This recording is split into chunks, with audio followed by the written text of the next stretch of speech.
Thank you for those generous introductions, or that, yes, 2 generous introductions. We're delighted to be here. We've asked ourselves several questions that we think might be addressed and answered in the course of this discussion, but we haven't set a format. So I'm going to start, because it occurs to me that while most people may have seen Bombhead, I think it unlikely that everyone has seen your exhibition, the wonderful exhibition at BAF, Burrard Arts Foundation, or perhaps the subway piece that you have up, the Canada Line mural that you have up, and some of the other work that you've done. And would it make sense to quickly show that? Sure. Because I know you have the slides here. And if you want, you can say why you're representing the unrepresentable here, or we can leave that for a little bit of time, whatever you like. Let's get to that later. So I started working on this body of work in Nevada about 4 years ago, in the former, in the edges of the nuclear test site, just outside of Las Vegas.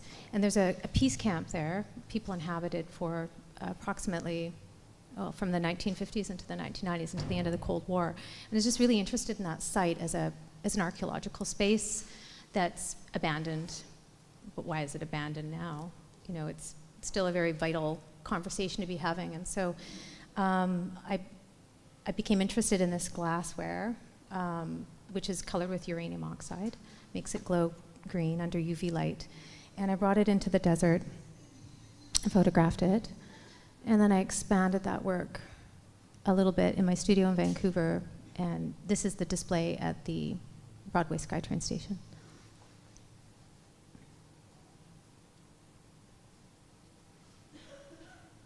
And we can go back to it with some of the questions. And then there's this sculptural work that I made to go alongside that series with some of the glassware inside of the Burrard Art Foundation. And I took the dishes and I had them transformed. I slumped them in a kiln, so I had them melted into various different states. And there's UV light both under and above them on the plinth. And the name of this work is Doomsday Counter.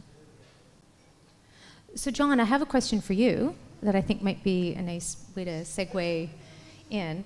I'd like to know when and why you became interested in the nuclear as a theme in your work. Okay, that's a very big question, and I've got some specific questions about this. Sure. How did you melt the glass and so on? But I will come back. I got interested, there are multiple answers to this question of how I got interested. The one that's most accurate and least personal is that it's generational. Those who are born before the end of the Second World War, before the bombing of Hiroshima and Nagasaki, in some way are inclined to return to the site of catastrophe. Hannah Arendt, the great theorist, talked about this, talked about my generation being the first generation to have doomsday hanging over them. I had a conversation with the artist Mary Kelly, some of whom you will know, about this subject as well, and a lot of the work that she does, she believes, is generational, takes her back to these moments of catastrophe, the crises of the second half of the 20th century. On a more personal level, as a child, I grew up in an Air Force family, and one of the postings my father had was in northern Scotland, and the fighter planes that he was in command of were there to intercept Soviet bombers should they be coming over to bomb Europe or Great Britain.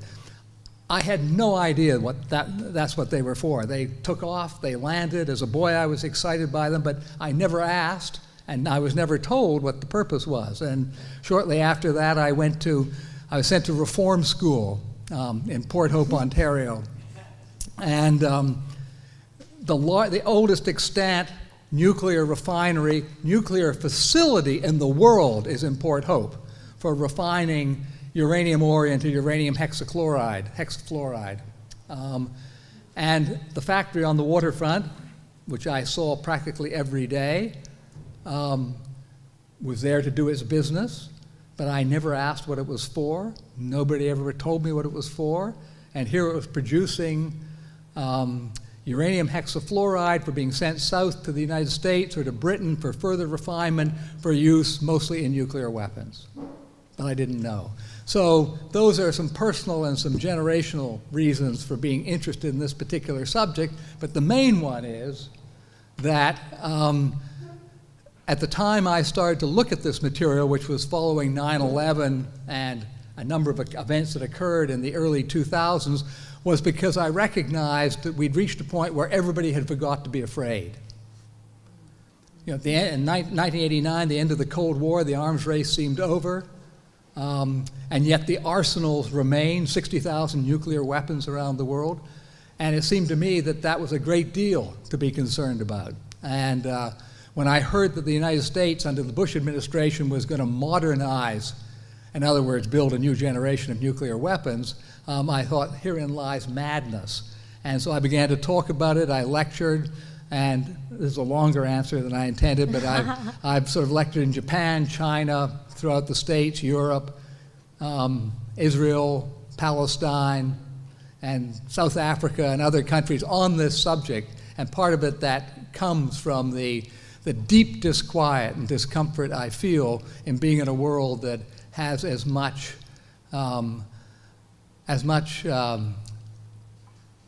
devastating and potentially obliterating weaponry in it. So some of the uranium, and the uranium that she's showing, the glassware that Erin is showing here is mostly from the 20s and the 30s, right? Yeah, it's pre-war. So to me, it represents this sort of innocent moment with nuclear physics. So, and the use of uranium in the wider field. It was used in beauty products, and it was used for colorants in glass and jewelry, and it was also used for cancer treatments. And then the physicists were trying to discover how to make, energy, a lot of energy. And then a war broke out, so. Yeah. Unfortunately, it went from being a pursuit of science to the pursuit of power. But what Erin's done is really interesting with this glass, so that I'm going to stand up.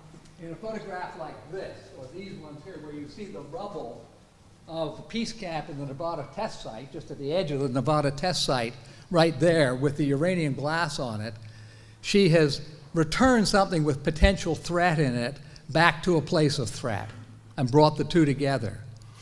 At least I think that's what you've done. Would you agree?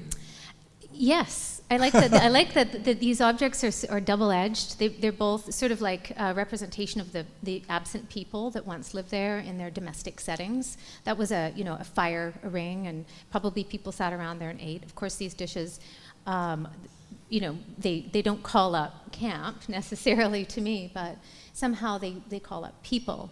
Yeah. And the absence of those people was really striking to me when I went there. And there is something about those materials. It's invisible until you shine light on it as well. So what kind of light do you shine on it? It's a UV light. So they're kind of a soft, clear green color. And why are all the colors different? So the glass that I collected was a light green. Well, those are the same, but some are different. Some are different. Some are yellow. Some are blue. They all have uranium oxide in them and glow, but they all glow green under UV light. Yeah. But is it because they've got different amounts of uranium oxide? Yes, some of them glow more. You can see it a little bit more with the sculpture here. You can see some of the pieces really glow, and some of them just glow a tiny bit. And so when I made the photographs in the desert, I was able to hand light each one and get them to look very equal. But once I took those dishes and modified them and then displayed them together with the same light, you can see some of them are more dangerous than the others. The piece in the middle is the form is almost indistinguishable now. Yeah. But it was for milk for a tea set. Yeah. Yeah. So in some sense, again, I'm going to interpret here, and you can disagree, this is representing the unrepresentable, because the radiation coming from the uranium oxide is coming out in different colors, different intensities here. And so not only do you have the Nevada test site together with the glass, but you have you actually have making the invisible visible in some way, or the unrepresentable representable. Would you agree with that? Yes, yeah. That's part of what I was trying to do with those objects was, and that history is so hard to represent. It's so hard to show the threat to the body of radiation. It's very hard to show the history of that site just through simple documentation. Yeah. And so, yeah, I think shining a light on it helped shine a light on it. So okay, I was going to say, but this is invidious because they're all your children. Which piece is most successful? Is it most successful the ones taken in the desert, or the one like this that has the different intensities? Oh, that's very hard for me to say because I've been working on the desert photographs for a really long time. And so I've sat with them for a lot longer, and this sculptural work is new and came right off of an injury, so a very different headspace. But I was in the headspace of trauma, which is a big part of this work, is how to represent the traumas of this history. And so I think if you're a person that deals better experientially sort of in your body, maybe the sculptural work might do something more for you. But if you're somebody who likes to have a single thing to meditate on, maybe the photograph. Yeah. And then we have the film. Can we have a still or two of the film? Yes. Great, there they are. That's the first frame of the film. Yeah, this is. And so for those of you who haven't seen it, Fukushima HalfLife, would you describe it? Sure. So in 2011, I was already on my way to Japan. I have a long history there because I lived there for 10 years. And I was going back to visit. I'd planned the trip, and then they had the tsunami and the ensuing nuclear disaster. And I read a bunch of newspaper articles about it, and I was interested already in my practice in sort of arbitrary divisions, hidden histories. I'd been working in this vein with other things, not particularly nuclear energy. And I found myself really compelled to go. There was a 20-kilometer no-entry zone. I'm not sure if you remember much of this. There's still a no-entry zone, but there was a very strict area people had to evacuate, and then there was this other suggested 10-kilometer band around that no-entry zone. There was a suggested evacuation zone, and that really struck me because people were allowed to stay if they wanted to. Well, why would they? Who would stay? And so it was about 7 or 8 weeks after the disaster when I was there, and I set it up so that I could go and film and see. Yeah. And so that bridge, and it was really hard to find the no entry point. There were some roads with some signs. I don't read Japanese that well. I kind of wondered, what is that for? There was one blockade, but this to me from my measurements with maps sort of was one of the points that was into the no entry zone. But there's a river running through it. It's very arbitrary. What's stopping all the movement of dangerous materials? Yeah. Along the line. And so can you show another frame with the flag? Yeah, the flag. So I was having a discussion with a reporter from the New Scientist today, and he said, "What's that flag for?" Because we watched the film through together and watched some other things together. And I said, "I don't know, but I'll ask her tonight." Oh, this is another one of these possible marking sort of borders that I found. I was driving around and I sort of guessed, where am I? Am I at the edge of the no-entry zone, or where am I? And this seemed to me to be, and I mean, it was obviously for something else, probably construction, but to me, it represented this sort of boundary between that, the safe area and then the suggested evacuation area. And I meditated on it. I sat there and I watched it. It also looks like a peace flag. And so it made me think about all of the other traumatic histories in Japan related to the nuclear at that moment. Yeah. So I'm sure some people are asking, what on earth are you doing there 7 weeks after the meltdown of reactor number 4 and then the others? in a zone that is where borders are arbitrary, and it is a dangerous area. I remember the story of after Chernobyl, that there was no radiation in Switzerland, but loss of radiation in France. The radiation stopped at the border. So it's just entirely arbitrary. And that's the case with the exclusion zone as well. It depends which way the wind's blowing and other factors. So what are you doing? What are you doing there? Well, I will preface it with I extensively researched how to visit Chernobyl, and I acquired some equipment to measure radiation so that I could protect myself. And if you come and watch the film, or if you've seen it, there's quite a lot of information about how I protected myself. But why I went there, I was just really compelled to see that. And upon, at the moment that I went to film, but on further reflection, I think, I probably had survivor's guilt a little bit, having lived there and made a home there. And I just really felt compelled to bear witness to what was happening. And in a way, I didn't want to represent, I was caught up in this problem. How do you represent the tragedy of the contamination to the land and the people that died and the people that are leaving in a really straight way? So I went and filmed what I thought was the most sort of neutral ways of describing each situation. I wasn't particularly seeking out the ravaged coastlines or lineups of people. I just really just as I encountered things, very simply filmed them, and then worked later with my own experience over top. And so I think it was a way for me of processing the fear and trauma of this experience, and hopefully provide some other way for people to investigate that subject for themselves. What's quite haunting about it is that until towards the end, the film that you take and that you show and that you edit is not hugely populated with people. A lot of it's very empty. And so it feels like an evacuation zone. And it's only when we come towards the end when there are a large number of workmen who are scraping off the dirt in a children's schoolyard where a school has been contaminated, that we see people at work. And by then, you're already thinking, why on earth are these men doing it? You can't possibly clean up this particular radiological site. There are too many radionuclides everywhere for it to be cleaned up. What are they even doing? At least that's what I thought.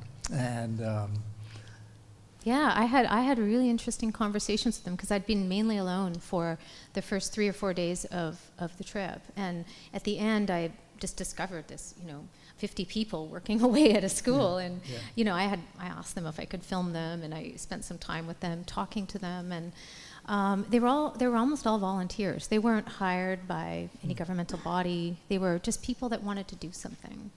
Right. And for some reason, there was an organizer that lived in a village not too far from there that organized all of these people to do this one job. And it was their way of dealing with the situation. I went with my camera, and they went with shovels and moved dirt. I think part of it was there was contamination, but there was also, it was close to the coast, so a lot of water and mud had kind of gone into the school. Yeah. But they were trying to reclaim the whole yard. Yeah. So what's interesting about this, at least for me as a curator, is that when we curated the room in which that film is shown, it has a whole wall to itself, which I think is wonderful when you can do that with a really powerful film and give it a wall and put baffles around so the sound can come down. But on the opposite wall is an exploded book called At Work in the Fields of the Bomb by Robert Del Tredici, as well as 6 of his photographs. And what he's talking about is the nexus of the nuclear machine, the nuclear industrial complex, call it by whatever name you want, but all the various aspects that go into making the bomb or making nuclear energy, the mining, the refining, the work in the laboratories, the research work in the laboratories, the manufacturing of the reactors, and finally the assembly of the weapons.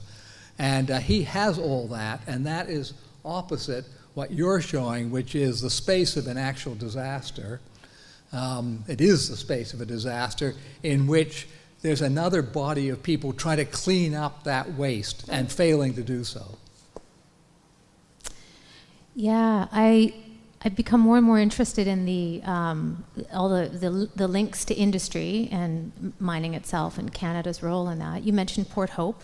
It's very interesting that you went to reform school there. But Port Hope was part of the highway that came from the mine itself, which is up in the Northwest Territories. And when I learned more about the history of that mine, which produced, I believe, all of the uranium for the bomb that was dropped in Hiroshima. So there's these. Canada was very much implicated, and it was a Crown corporation that ran the mine at the time. I've become similarly sort of obsessed and called to go there and make work there as well. So I think I've been thinking through the industrialization. So what will that project look people. like? That's interesting. I don't know what it looks like yet. It's a film? Yes. Well, I'm planning to build a lens out of the radioactive glass to film with, first of all. That's brilliant. and I may bring some of the materials from that mine or materials that are safe to transport that are uranium containing back to that site to do some work with. Yeah. Great.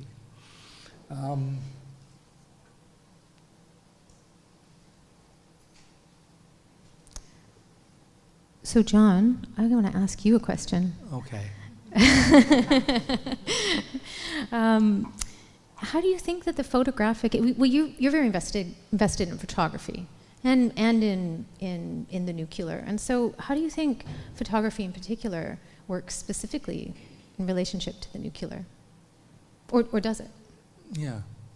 Well, photography can do what no other medium can do with regard to the nuclear, which it can make things visible that otherwise would not be visible. But there are real limitations to photography. And the limitations of photography are its very strength. It can stop the world at an instant. So in the case of an Edgerton photograph that's in the exhibition that shows you the very earliest stages of the gases of a nuclear explosion, milliseconds of an explosion, it does that. But it can't show you adequately the destruction that is done to the human body and in other ways by radiation over a period of time. And for that, other measures are required. So photography opens up possible worlds, allows us to see, sort of in an uncanny way, remarkable aspects of the nuclear world that we inhabit. At the same time, we have to recognize that there are real limits to what it can do. I've been fascinated by it as a subject because, just as we forgot to be afraid, I discovered that around about the early 2000s, no one was paying much attention to nuclear photography. So a photographer such as Robert Del Tredici, who made the book At Work in the Fields of the Bomb, who made another book on 3 Mile Island, who has gone everywhere to photograph things nuclear, where there have been disasters and where their events have been taking place. And because he looks like an accountant, no comment, no bad reflections on the accountants in the room, but he looks perfectly banal as a person. Slightly droopy mustache, an accountant, soft voice. He can get himself in anywhere. Never makes a fuss, simply presents, and he looks completely harmless. And so he's been able to go places nobody else has with his cameras and take photographs. But nobody was paying attention to his work when I first started to pay attention. So I got in touch with him. And he said, "Oh, it's so interesting you're getting in touch. Not many people get in touch with me these days."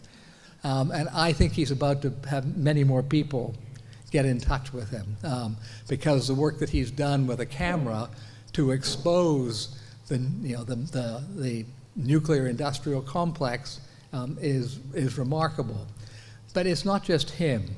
All kinds of people in the last 3 or 4 years, but particularly in the last year, with various kinds of photographic media, have been paying attention to the nuclear.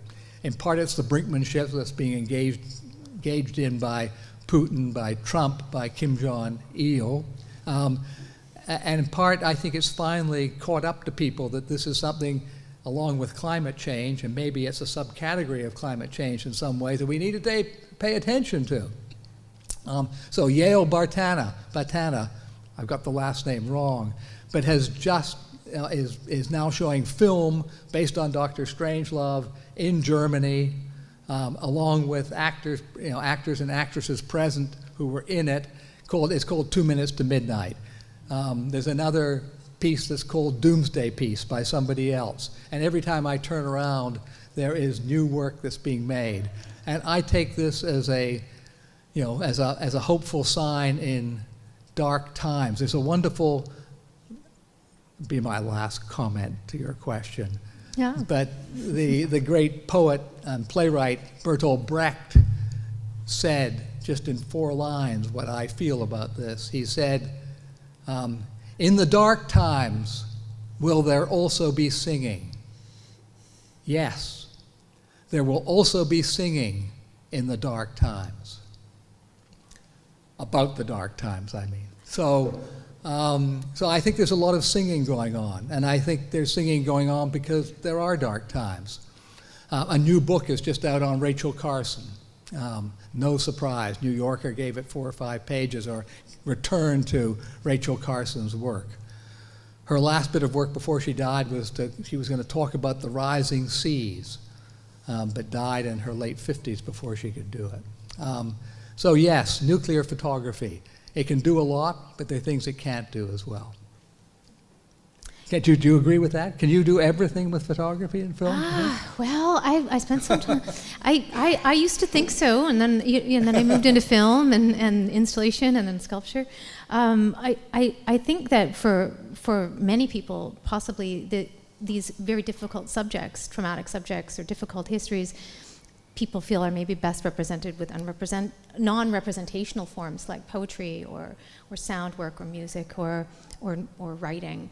But I feel like, and I think many people are the product of a mass media generation or mass media in general, where images speak to people, and to have something to meditate on and to work through an idea can be very useful for people, even if it doesn't necessarily represent it.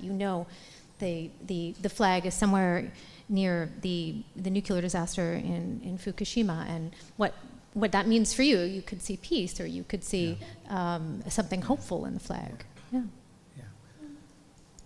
I mean, it makes me think that photography and nuclear fission are intricately bound to one another. When Rutherford was doing his experiments at McGill University, for which he earned a Nobel Prize, sorting out alpha rays from gamma rays, or alpha from beta, he used film to be able to determine it, because the film affected the alpha rays, one ray went through and the other did not, but marked it, so there was a trace on it. So he could sort out the difference, but he needed film. When the mining was done up in Port Radium that we're talking about, and you're going up there, so this is absolutely germane to what you're talking about. The miners used strips of film. When they dug down, they took unexposed film, put it into the ground, and if there were flash traces on it, that meant there was uranium present. Even until quite recently, radiologists wore film badges, and it would measure the exposure of radiation. When I was looking for a device to measure radiation before my trip, and it was very hard to find them, actually, right after the nuclear disaster. They were very, very hard to come by.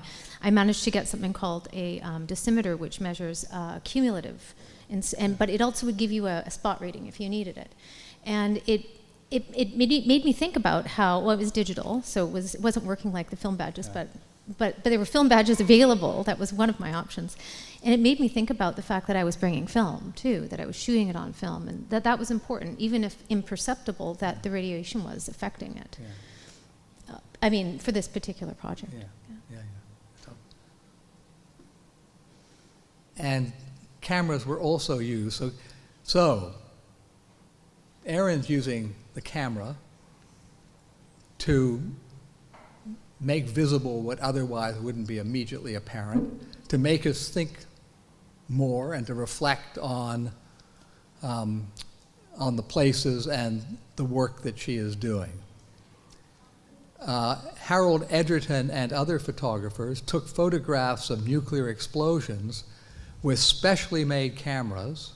So the camera advanced because of the nuclear. In order to measure, to take a photograph of an atomic explosion, you needed a faster, better camera. And the reason they wanted the cameras to take the photographs was to build a better bomb. Because what the cameras could do would be measure the blast yields of the mushroom clouds of the nuclear explosions. So the camera and the nuclear developed together, each feeding the other, in the name of not curing cancer, but building more powerful weapons of destruction. I found it really fascinating in the research that I did on the Nevada test site that there were classified divisions of the forces involved in those weapons that were a specific photographic. It was, I think they changed it to a film unit, but it started out as a blah blah blah photographic regiment, yeah. and then it was turned into a film regiment. And the people they were photographers. They weren't army staff, but they were drawn in, and as well people from Hollywood to create, propaganda films. But there were the classified versions and the declassified versions, and that's, this may have been an arm of that same department, yeah. The crossover between bomb production and... The United States Army Signal Photographic Corps was one of them. But okay. There were several of them. The Navy had it, there were multiple ones, many divisions. Yeah, I didn't realize of course, that. the Nevada test site and Bikini and the Marshall Islands were the backyard for the scientists at Los Alamos and Lawrence Livermore. They did the research and then they practiced on Canadian troops, amongst others, down the Nevada test site. You don't know about that? Nobody knows about this. That's why I'm writing a book on the subject right now. Pardon? Well, I'll tell you very briefly. There was an operation from 1951 to 1957 in Nevada called Operation Desert Rock.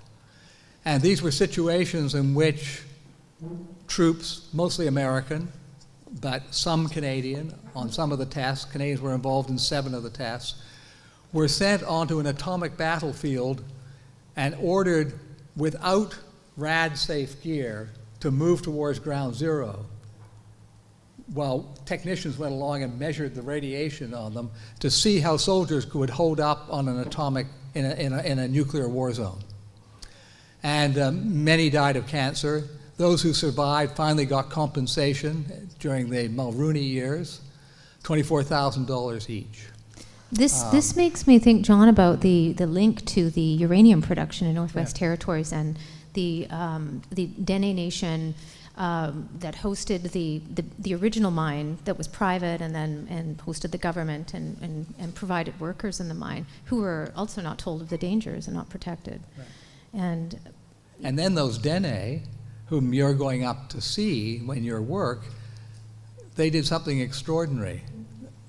When some years after they heard, they didn't know what the uranium ore that they were mining was for. Didn't know it was used on Hiroshima and Nagasaki, didn't know it was used in nuclear weapons, didn't know what it was for, although they were transporting it. And they went to Hiroshima to apologize for what they didn't know for what they didn't know they had done. That was a remarkable gesture. So when you're up there, I have one more thing to remember. Yeah, no, I'm very probably know it. Sensitive to this. What do you think, John? How do you think art can help people translate trauma or process it? Well, why don't we ask the audience? Oh, okay. Because we're about that point, I think. Yeah. Don't you think? I mean, that may be too big a question, but we should just say, basically, are there comments or questions? And I mean comments as well as questions. Yes, over there. it seems to me, from the point of view of someone who's older, who grew up in the 50s, walking past the air raid center tower. My father built his first house with a bomb shelter underneath the stairway in the early 50s. And with a scientific background, I've come to realize that the basic principle is that society is amnestic. Society has no memory of how we got here. A prime example is I grew up on a street where there were kids in wheelchairs who had iron braces on with polio. Polio was eradicated through vaccination in the 1950s because 95% of the population was vaccinated. Today, people don't want to get their kids vaccinated, and they have no memory. Our society has no collective memory for how we got here. Today, our society has no memory of the nuclear age. And work like this, I think, is so important to remind people to counteract that amnesia, because that threat is still there, but we've become very complacent. Yeah. Young people, oh yeah, Fukushima, Chernobyl, it doesn't mean anything to them. When I grew up in the 50s, I went to bed at night thinking there might be a nuclear war. And I think work like this is so important to remind people of the reality that we cannot become complacent and amnestic these days. Thank you. Thank you for that comment. That was sad. One right here. Yeah, just to underscore that comment, when I was a child, we had civil defense drills where we'd get under our desks and put our hands behind our head to protect us from a thermonuclear war. Worked, we made it through. But that was the introduction to the human species of an existential risk that could wipe out all mammalian life, let alone all human life. And I think the most eloquent comment the two of you have made is those weapons are still there. That risk is still there. We have enough thermonuclear weapons to destroy all of humanity 10 times over, and it's not talked about. If you look at the news, there are important issues being debated, but really not this one. Even the North Korean thing, I mean, that's a very important issue, but it's not about this existential risk. Those weapons have not gone away with the so-called end of the Cold War. Thank you. Right. There's somebody there. Oh, yes, I'll let you do it. No, it's okay. The glasses, the uranium glasses that you photographed, were they dangerous to use and we didn't know it, or were they relatively safe? I wouldn't probably drink anything out of it if it had been sitting in it for a while. I wouldn't recommend that. It did occur to me while I broke a piece, and then I had all these glass shards, and I thought, ooh, I don't want to get one of those. Like, if it embedded in my skin, is that dangerous? I was more concerned when I visited Fukushima about hot particles and touching the dirt and stuff like that. But I think the level of radiation in those dishes, I mean, it's there enough to, if you place those objects on a piece of film or a photographic paper, you could make photograms. So it is radiating more than the average thing. But let's just say I handled the broken glass with gloves. That's all.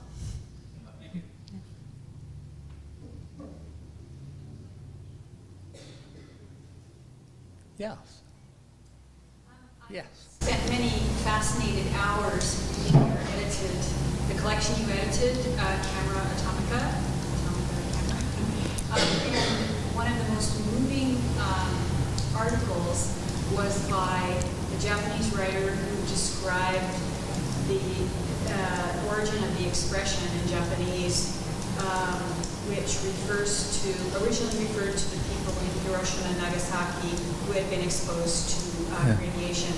It then expanded to include people in other places who've been exposed to radiation, and so on. Could you speak to that? Yeah, that was Hiroshi Toyosaki, and he was talking about the Hibakusha. And the Hibakusha were those, literally, who survived the bomb. That's almost a translation from the Japanese, but you can correct me if I'm wrong on that. Those who survived the bomb, Hiroshima and Nagasaki.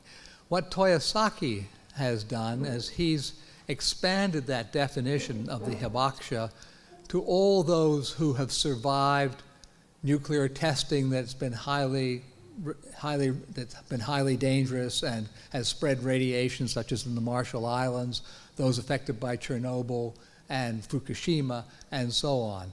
And he has visited many of those places. He's a photo news reporter. He writes, takes photographs, and for him, the combination of language and photographs are more powerful than just one medium or the other. So he does both.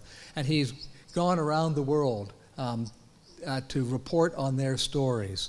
And so it was wonderful to be able to have him write in the catalog about that. That's what, and you know, the Hibakusha in Japan, that would include Fukushima as well as Hiroshima and Nagasaki, are doubly victimized. When you are contaminated by radiation, the Japanese culture sees you as unclean and therefore to be avoided. That's in the translation. The word Hibakusha. That's in the word Hibakusha could also mean unclean. Unclean. Yeah.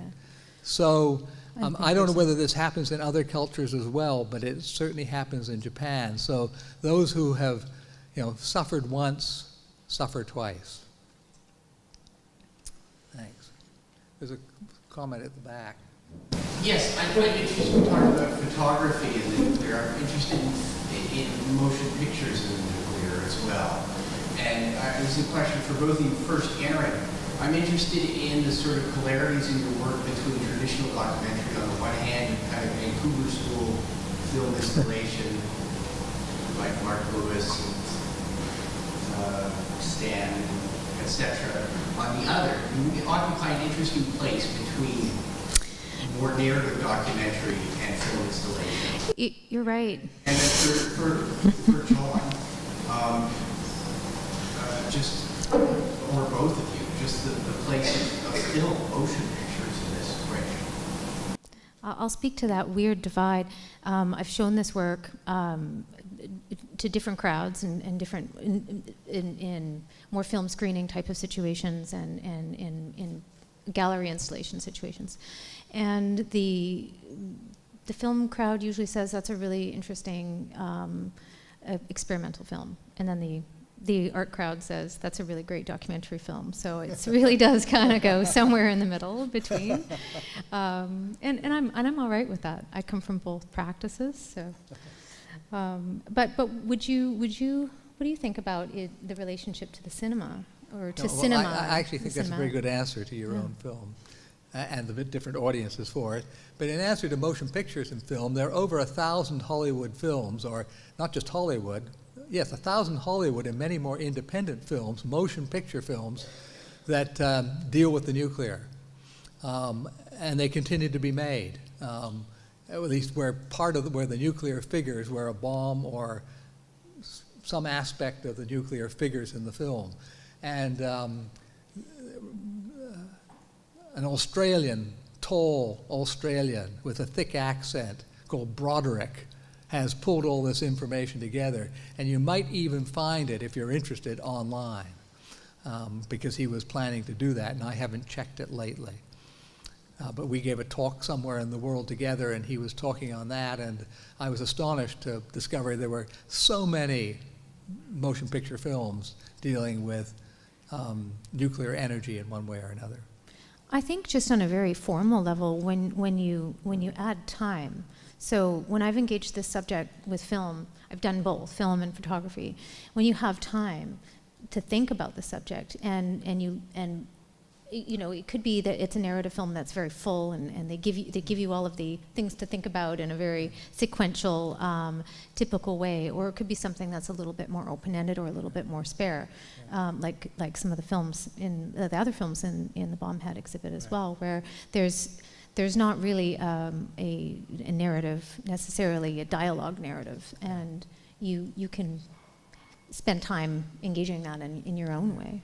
So I think it can do both, but time is important.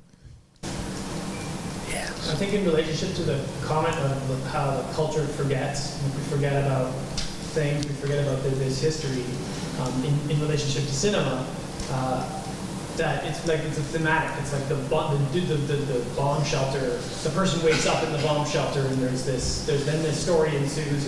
There's nothing really happening above, and so it becomes this like for lack of a better word, it's like a meme. You know, there's these themes that permeate the sort of nuclear story since the 50s. You know, the having bomb shelter, run, cover your head, this kind of thing, and now they sort of morph over time. And they just morph into sort of silly memes. When in actuality, if you trace that lineage, it is that history there. Yeah. So it's almost like this type of work and this thematic that we invigorating teaches people where the root of those stories are. It's like an etymology of. So are you saying that we fail to find that root, or we do find it? Just to be clear. I think maybe this work in your writing and are making it more clear. Are identifying like the etymology of those themes. Yeah. And yet I think that the amnesia is very much present. I've lectured to a lot of undergraduate students in different places because I try to do that. If I'm giving a lecture in a museum or somewhere else in the university, I'll try to meet with undergraduate students.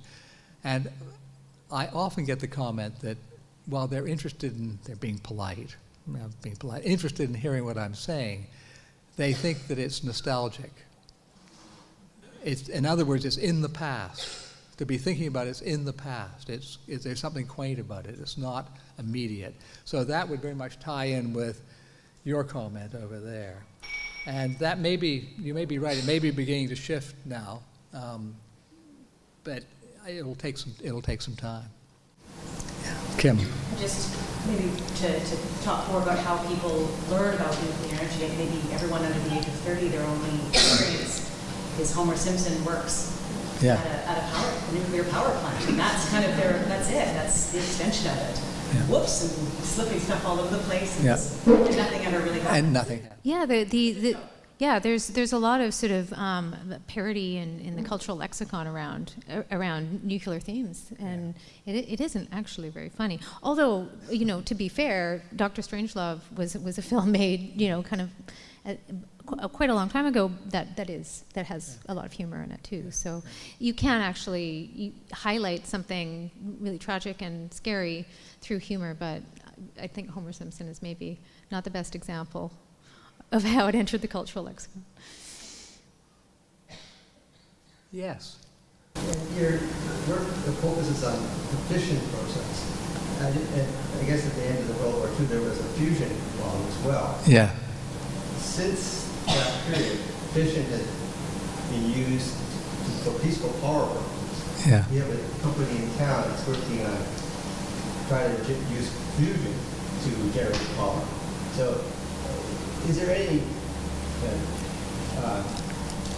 hidden dimensions from photography that you can bring out the distinction between those two processes and that process from a bomb to useful energy? Yeah. Well, what's the name of the company? I'd really like to know. The company in town that's it's called General Fusion. Great. I'll find out about that. I'm not sure there is. I don't know that photography can be useful in distinguishing that, but of course the processes are hugely different. One has capability, generates power that's 10 and 20 times and 30 times, 100 times the power of the other. And I know that there is a lot of work being done in China with Bill Gates's money and other money to try and create a reactor that uses less uranium, that uses it more efficiently, that is less dangerous, less likely to melt down. There still will be some waste disposal, but not as much. There'll be many of them. But like so many other experiments in the development of nuclear energy in the last 50 years, it seems, it is not going particularly well. The work is being done, but it is nowhere near becoming commercially usable. But I don't think a photograph can help with that. I wish it could, and then we could put one up.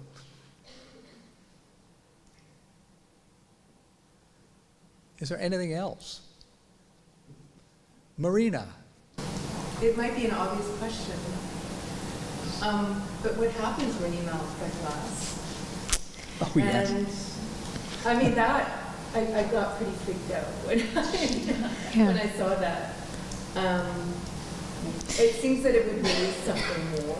I was wondering about the use of it as metaphor. Yes. Set it up. Yeah, I did double check, triple check, and work together with a glass artist because it's not my wheelhouse to make sure that it would be safe. Actually, people are still making objects with uranium glass, but to take something that's already been set and has already been created and then melting it down, yeah, I think there is some potential for danger in that, and I didn't bring those objects into my house for very long. I did bring them to my house, but I felt my concerns about them. Well, they're in the gallery, exactly. But of course, I mean, there's something about those dishes, the innocence of those dishes when I brought them to the nuclear test site several years ago, and then sort of my fears around the geopolitical situation right now being. I just wanted to make more of a statement about what the material itself will do, referencing what it does when a bomb goes off. It melts things. It destroys things, and you can see that with the objects, and you do feel fearful of that. And I hope that was your experience of the work when you saw it. There is one piece that I didn't put on the plinth because it was deemed actually too dangerous. The person who helped me with the kiln told me to take it home. It was in a Rubbermaid container and break it immediately because it could at any time explode. But there was some air trapped in it in a bad way, just the way the dishes sat together. But I love that. I'm not going to break it. It's going to break of its own volition sometime, and I'll find a way to house it safely. So I made a bomb in the kiln,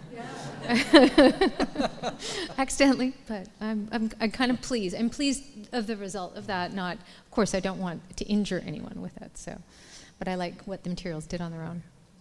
Thank you for asking that. I have another question. Sure. Because I think the question of trauma hasn't really been answered. I mean, people have talked about their experiences. So I'm wondering how each of you deals or has thought about trauma through photography and how you feel, because we're so inundated with shocking images that we become quite numb to the pain of others and to tragedy, and it's such a distance. So I wonder about what strategies you find have been really effective. I mean, I have an 18 myself, but I'm interested in what you would have to say. Well, like I said before, I think we really most people really associate with representational image media, whether it be still or moving. And my background before studying art was communications and film. And then I worked after that in advertising. I worked with images in a very commercial and corporate way, and I mean, not necessarily the work that I was doing, but that was the field that I was in working in, but looking at it critically all the time, and I feel that there's so much problematic imagery, and there's so much horrible traumatic imagery that people are inundated with all of the time without any sense of filtration, not necessarily that it needs to be filtered, but it's used for shock value, or it's even the shock value of it has worn off to the point where it has to be grotesque even in order to have any impact for sales for news media, for example.